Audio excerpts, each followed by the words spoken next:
sobre espinho, é sobre a graça. A graça. Tudo bem com você? Eu vou falar com você agora sobre o pregador tridimensional. Talvez você ainda não ouviu falar dessa frase com profundidade. Quem é esse tal pregador tridimensional? É exatamente o pregador que entende dos três tempos. Três tempos. O pregador tem que ter essa ciência. Ele tem que entender sobre o antes, ele tem que entender o durante e o depois da pregação. Por quê? O ser humano ele é tridimensional pela própria natureza.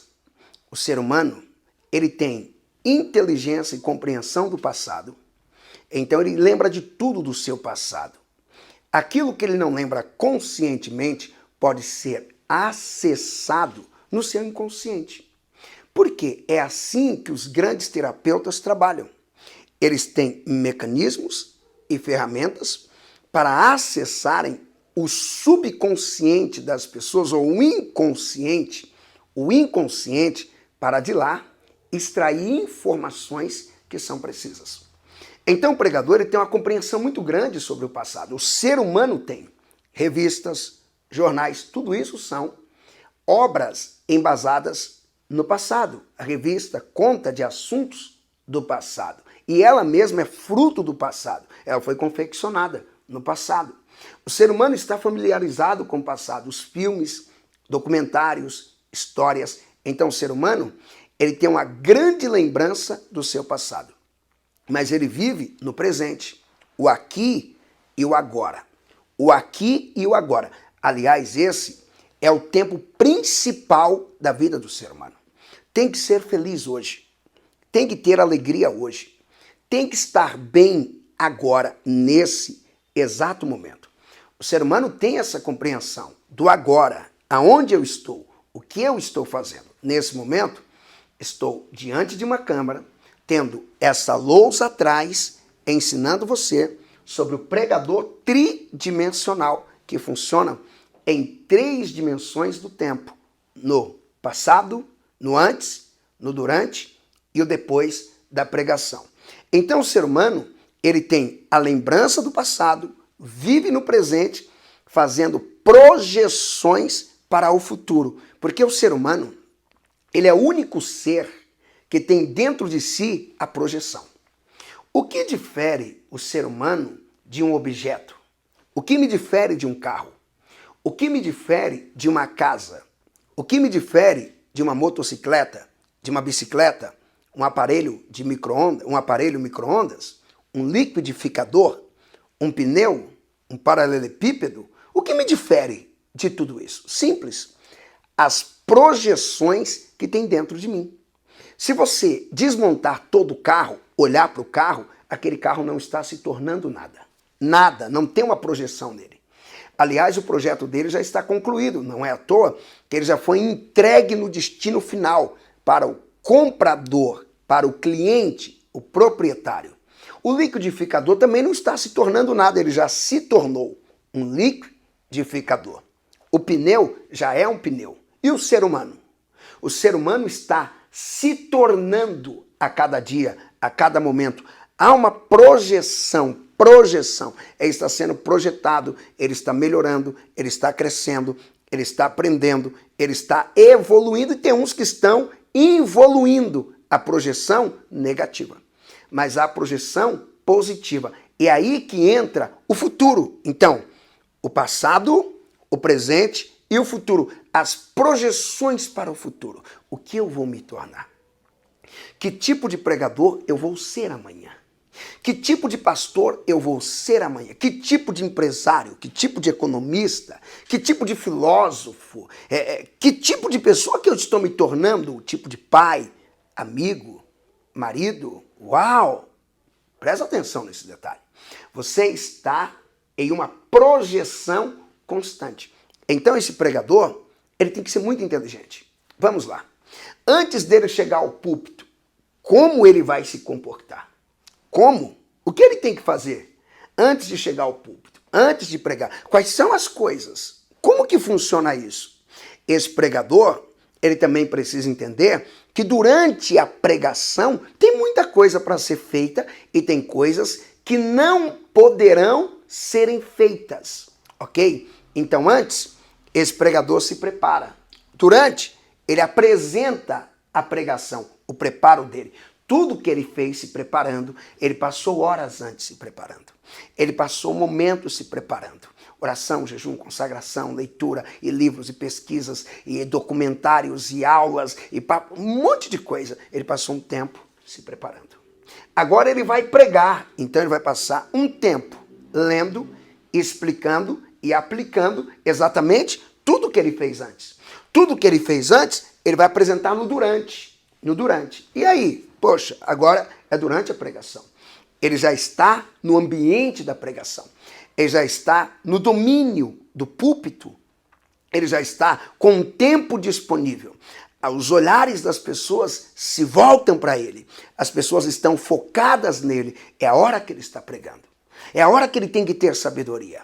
É a hora que ele está apresentando a palavra de Deus para as pessoas.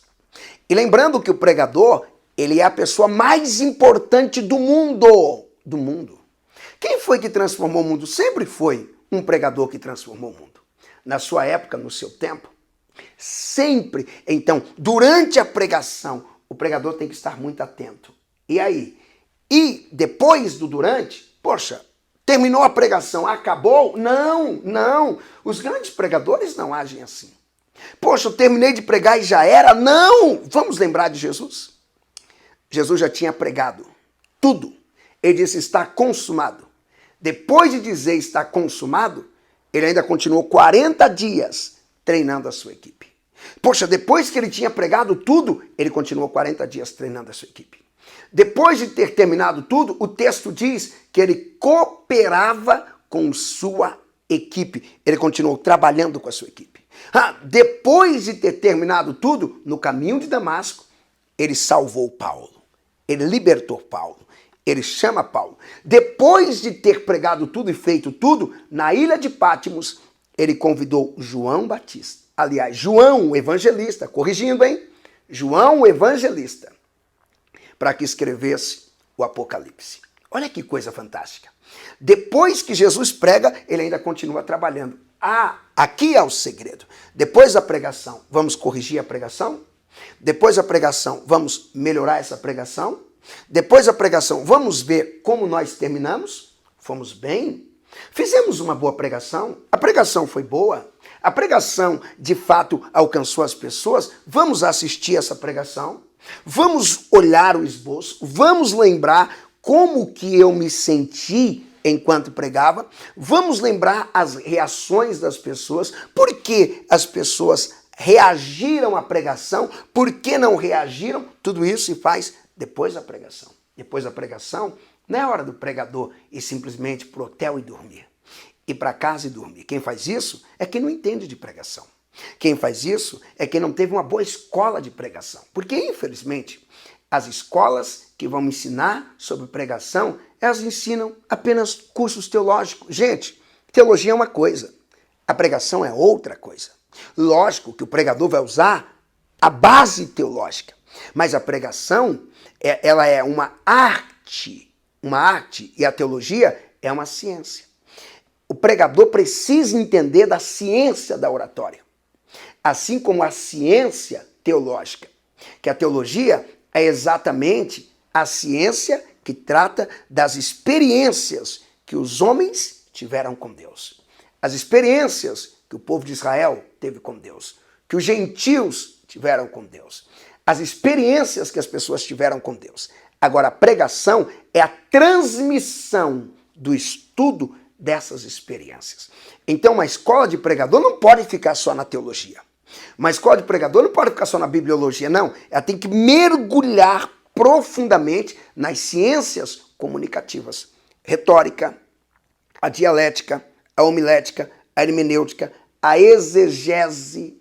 Tem que mergulhar na réplica, na tréplica, no discurso. Tem que mergulhar nos estudos de um debate, porque enquanto o pregador vai pregar, alguém vai vir debater com ele. Então, é nessa hora que o pregador tem que saber o que ele vai fazer antes de pregar, durante a pregação e principalmente depois da pregação. Presta atenção. É depois que a pregação é feita que ela é editada e vai ser apresentada na televisão. Depois que a pregação foi feita, que ela vai ser organizada para ser transformada em um livro. Depois que ela foi feita, você não faz ideia. Fica comigo no curso. Você vai aprender o que acontece e o que deve ser feito depois que se pregou. Você vai parar com essa mania. Ah, preguei, vou para a pizzaria comer pizza e jogar a conversa fora. Ah, eu preguei, agora eu vou para casa dormir. Missão cumprida. Nunca, nunca o ministério será assim. Nunca o ministério será desse jeito. Depois que pregou, tem o pós-pregação. Mas vem comigo, porque tudo que vai começar, o antes da pregação, ele vai ter que começar do jeito que Deus ensina. Ele vai ter que começar pelo Espírito. Não adianta. Ah, vou começar pelos livros. Não, não é assim que funciona. Não, eu vou começar pela escola. Não é assim que funciona. Na multidão dos conselhos está a inteligência, mas quando é pregação, não começa com os conselhos já de cara humanos. Começa exatamente com os conselhos divinos que estão na boca dos seres humanos.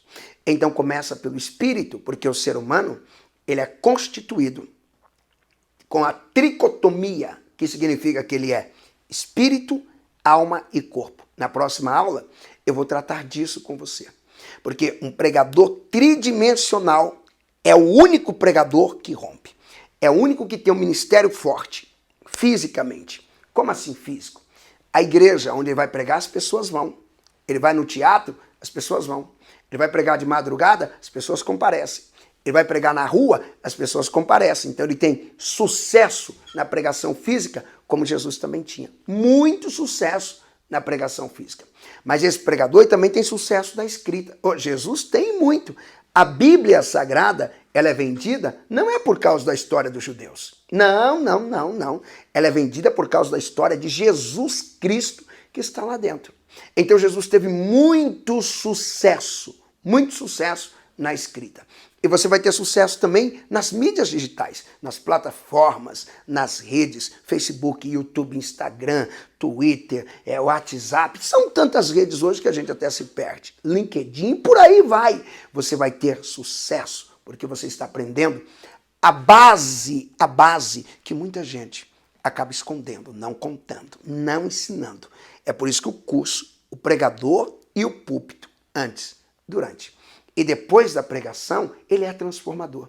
Já começa que quando eu criei o e-book, que o e-book veio primeiro que as aulas gravadas, as pessoas começaram a dizer, foi o melhor conteúdo que eu li sobre a pregação. Por isso eu disse, isso aqui merece virar um curso, se tornar um curso, onde as pessoas possam ouvir, assistir e entender tudo aquilo que está sendo ensinado. Vem comigo que eu estou te aguardando na próxima aula, quando eu vou tratar sobre o início de tudo. Começa pelo Espírito. Deus te abençoe, estou te aguardando para a próxima aula.